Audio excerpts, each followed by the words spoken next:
Jina litasoma Dex Insurance. Jocelyn. Yeah, Jocelyn.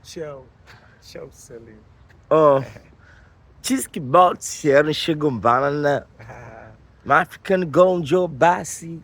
Unikumbuka hiyo. Kumana mileo na nafasi. Kweli. Joe tu. Yeah man. Mwanangu. Muda mrefu kidogo Jocelyn. Yeah, kweli babu, lakini tupo sio kama hivi. Big Chawise. Umependeza sana mwanangu. Yeah, shukrani.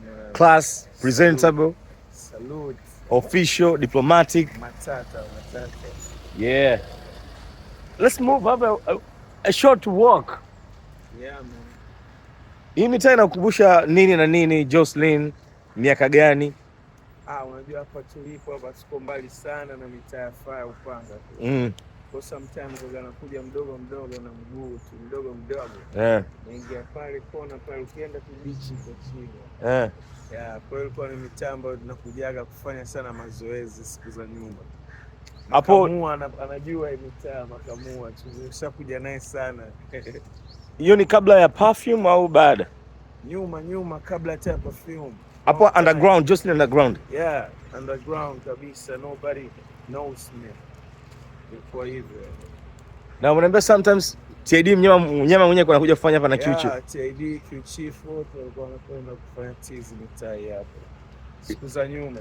Beach inaitwaje? Hiyo haina jina babu, beach inaitwaje vipi wewe? Hii mitaa kibabe tu ya mitaa fulani, unajua bwana. Mitaa fulani hivi nyuma tuseme kama ukiwa unakuja hiyo hospitali gani? Aga Khan. Ya kwa nyuma hivi. Kwa nyuma hapa kuna sehemu kuna utulivu wa kutosha, kuna mambo mengi. Yeah. Beach imetulia fulani, unajua. Jocelyn. Yeah man. This is full cycle sababu kama mwezi umepita nilikuwa Dodoma. Ndio. Na Babylon Bees kabisa Mr. Blue. Yeah. Tukitembea hivi mtaani. So ilikuwa moment moja kubwa sana kama ambavyo niko na wewe sasa hivi. Kama niliona hivi kitu. Yeah. Yaani ilikuwa ni wanyama wamekutana kama hivi. Mbele ilikuwa Dom City. Hatari sana.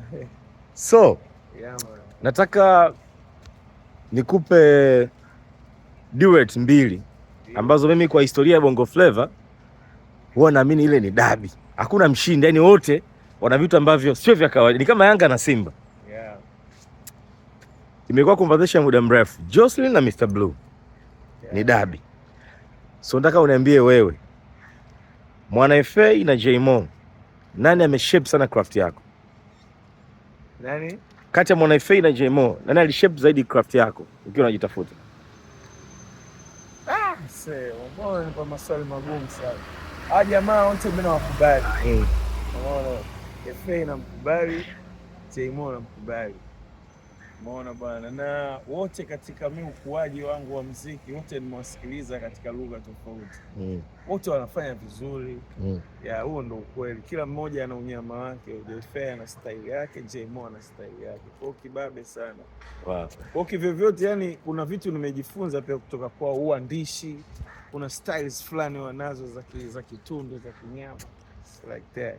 Dabi nyingine ni Inspector Harun na Juma Nature. Nani wamsikiliza zaidi, Jocelyn? Wote bro. Sasa mimi unaongelea familia ya muziki. Unajua unaongelea familia ya muziki. That's my industry. Au sio bwana?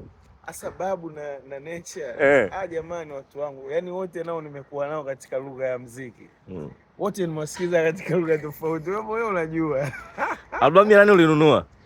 Zote bro. Sasa yani hao watu nakwambia kama familia. Yani asa utanunua albamu ya nani kama hujanunua ya Nature? Kama ametoa ugali utaacha kununua? Kama ya Inspector Gangwe Mobu utaacha kununua? Kweli unafuatilia. Sio mdau wa muziki. Mdau wa Bongo Flava una ujanja. Yani utanunua hizo na hizo ngoma utasikia. Kati ya nini chanzo ya Juma Nature na simulizi la ufasaha ya Gongo Mob, ipo mwesikiliza zaidi? Sio kwa upana huo, lakini zote tumesikiliza kama ninavyokuambia. Hapo sasa nishaelewa. Na switch maswali yangu. Yeah. Kati ya Mwanafalsafa na Ulimwengu Ndio Mama ya Jay-Mo, Mwanafalsafa ni ya Mwana FA na Ulimwengu Ndio Mama ya Jay-Mo, ipi ambao umeibastisha sana masikioni? Si nikuelezeje, unajua bwana, kwanza kipindi kile unajua muziki ulikuwa hauna ubaguzi wa kistaili hiyo. Kwa hiyo unasikiliza, yani kazi unazisikia kupita kiasi. Hakuna sijui utaisikia sana, utaisikia kidogo, sio kweli. Zote unazisikia tu, yani utasikia kazi zilikuwa zina air time ya kutosha. Sijui ni kwa sababu wasanii walikuwa wachache au vipi, lakini ni watu ambao wachache walikuwa wanafanya bongo flavor ndo kama hao wenye majina yao. Kwa hiyo kiukweli lazima usikie tu ngoma zao, air time ilikuwa ni ya kutosha. Wow. Nani uliweka picha yake ukutani kati ya Lady JD na Ray C? Hakuna hata moja niliweka ukutani, ila wote nawakubali. Umeona bwana, yaani wewe bwana, maswali yako Komando Jide ni mtu mbadi, ushaelewa, na Ray C ni hatari kabisa. Kwa hiyo wote walifanya vizuri kwenye muziki yao, na yani kama ni mdau wa bongo flavor kwa enzi zile, unafikiri mademo walikuwa wanaimba ni mademo gani? Ndo wao, na walifanya vizuri kweli, so utani. Nani unamsikiliza zaidi? Wote, yani hiyo walikuwa hamna zaidi, yani huku bandika bandua, utasikia huku utasikia huku. Kwa hiyo kati ya Lil Bow Wow na Lil Romeo, nani amekushape zaidi? Bawizi na Romeo. Lil Bow Wow. Yeah man. Hata mimi yule. Bow Wow nyama. Na TMK Wanaume Family na East Coast that time, ulikuwa unasikiliza zaidi ngoma za wapi? Wote. Unajua wote mimi nakaa mitaa ya Fire karibu na Upanga, East Coast sana, my brothers zangu pia. Alafu kurudi Temeke kwa Wanyamwezi wangu ndo kama vile si watu wakijichanganya, ninaingia chocho zote. Kwa hiyo ulikuwa usipime, yani nikiingia Temeke pia utaachaje bwana, kina Temba bwana, kina Dazi. Ulikuwa mule. Yeah. Solopeng na Fandesela, yupi ambaye amekushape?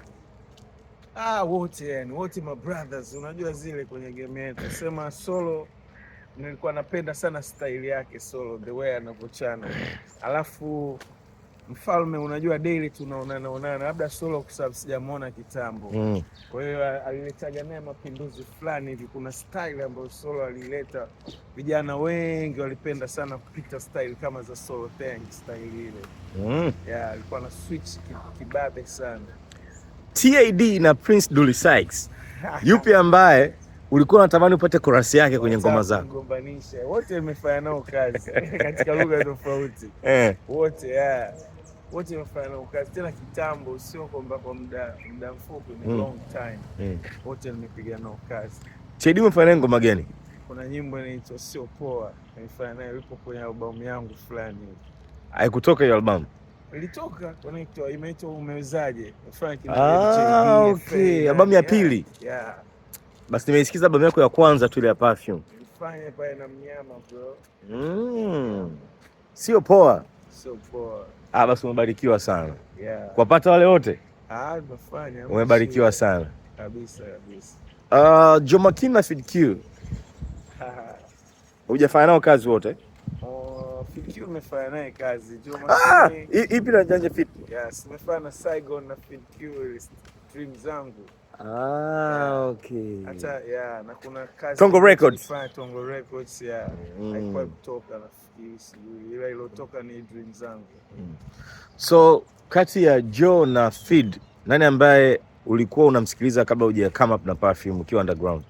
My brother. Sasa hapo unabugi unavyosema hivyo. Sasa eti kama huja come up, huja underground, kwani mimi nimeanza kutoa ngoma na wasanii walianza kutoa ngoma muda gani? Fid Q ni 90s. Man, sasa kwa ngoma gani? Yani ngoma gani? Yani labda uniambie. Yani unavyosema pia mimi Jomakini anatoka na muona pia ngoma yake anatoa chochote popote, si au? Ndio nyimbo ambayo mimi naifahamu ya Jomakini popote. Okay. Yes. Nyimbo hapo sijai kuijua wala sijai kufikiria. Nimeshaelewa. Pia nakumbuka niliwahi kwenda kufanya interview Arusha.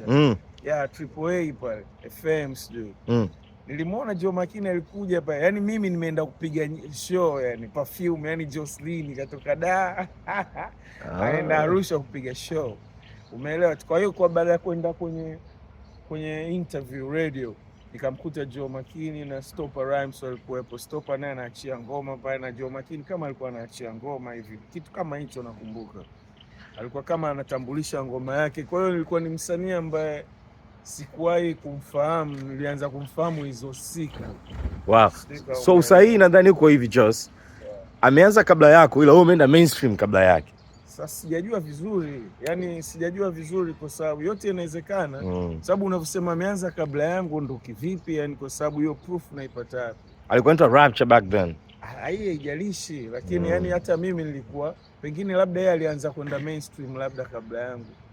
Au ni hata mimi nimefanya music long time sana my brother.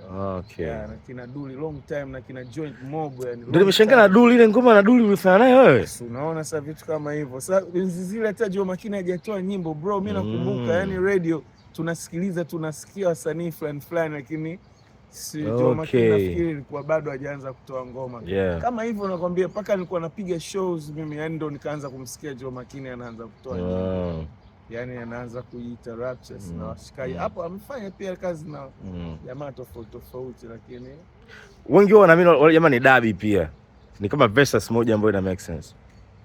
Tena inawezekana. Jocelyn. Yeah man. So nimeona umefanya ile Tanzania kwanza, joint kubwa nzuri, verse yako na Maarifa by the way ndo my favorite. Ndio. Moja ya vitu vya surprise watu ni ambapo ulikuwa off game muda mrefu afu come up na styles ambazo ni relevant and new school shit. Unajipa time ya studio session au unafanya mazoezi tu ya kawaida? Mazoezi muhimu, si unajua mazoezi muhimu. Yaani ndio yale ukishafanya mazoezi ya kutosha kwa muda mrefu inasaidia kukufanya ukawa unazidi kumaintain kwa muda mrefu. Kwa mazoezi ambayo mimi niliyafanyaga siku za nyuma nafikiri amenipa nguvu kuweza kumaintain mpaka leo hii. Ndio maana unaona bado naendelea kusurvive kwenye game kwa sababu ya mazoezi ambayo niliyafanya sana kipindi cha nyuma. Ila kwa sasa pia kuna mazoezi machache ambayo unaweza ukayafanya tu, sio kama nilivyofanyaga zile siku za nyuma. Kwa hiyo nafikiri hiyo ndio inanifanya na maintain kidogo kwenye styles, uandishi na vitu vingine. Ingawa bado naendelea kujifunza na kujipatizi, unajua tena. Yani kujifunza hakunaga mwisho. Alafu tuko na manusu kuu, lazima tuwe na mbwembwe nyingi and to feel like that. Tanzania vitani. Doing mkali. Man, that's classic and timeless kwanza. Timeless. Joe, mimi nimemaliza. Unaweza uka Jocelyn na Big Chawa. Oh.